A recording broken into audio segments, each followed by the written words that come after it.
konteks berorganisasi, bernegara, maupun melihat konteks internasional, surat Yusuf itu adalah surat tentang kerukunan, surat tentang silaturahmi, surat tentang menutup aib, dan surat tentang bagaimana kita menjaga kerukunan.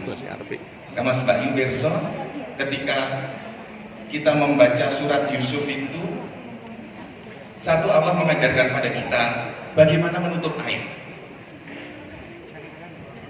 Di dalam surat Yusuf yang disebut hanya insan-insan yang baik. Padahal di situ ada cerita, saudara Yusuf ingin mencelakakan Bunyamin dan Nabi Yusuf. Sampai Nabi Yusuf dimasukkan ke dalam sumur. Dicelakakan karena iri, karena hasad. Dalam semua ayat-ayatnya yang menceritakan Nabi Yusuf ganteng, cakep, bagus, itu ayatnya yang saya ingat hanya satu. Ketika Nabi Yusuf ditampilkan para putri di Mesir, terpesona, tangannya terpotong, hanya itu. Selebihnya, bagaimana cerita Yusuf dari kecil disayang oleh orang tuanya, Nabi Yakub, kemudian saudara-saudaranya merayu Nabi Yakub untuk membawa Yusuf ikut berdagang, ternyata diceburkan ke dalam sumur.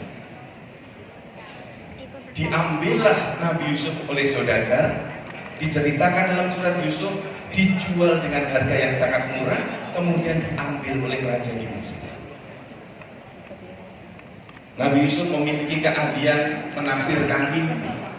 Kemudian beliau digoda oleh kaum perempuan di Mesir. Ini cerita-cerita tentang bagaimana Nabi Yusuf menutup aib dan Allah mengajarkan itu. Mengapa surat Yusuf dikenal sebagai surat yang bisa kita pedomani? Ibrohnya menutup aib.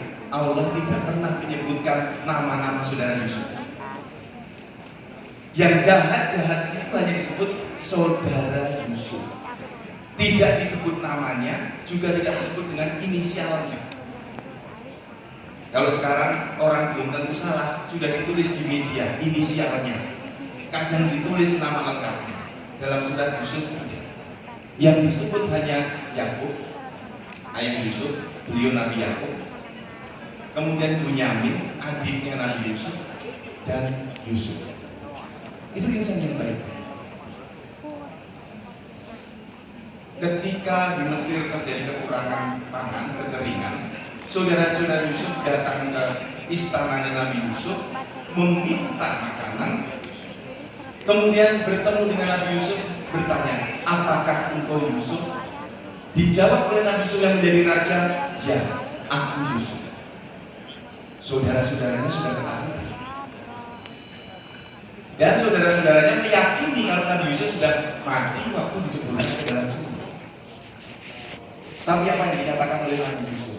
Disinilah hakikat surat Yusuf, surat untuk saling memaafkan, surat untuk menjaga, surat sebagai ibroh bagi kita untuk menjaga kerukunan. Di situ di ayat 92 dikatakan, Kola lantas riba alaikumul jauh. Kola lantas riba alaikumul jauh. Hari ini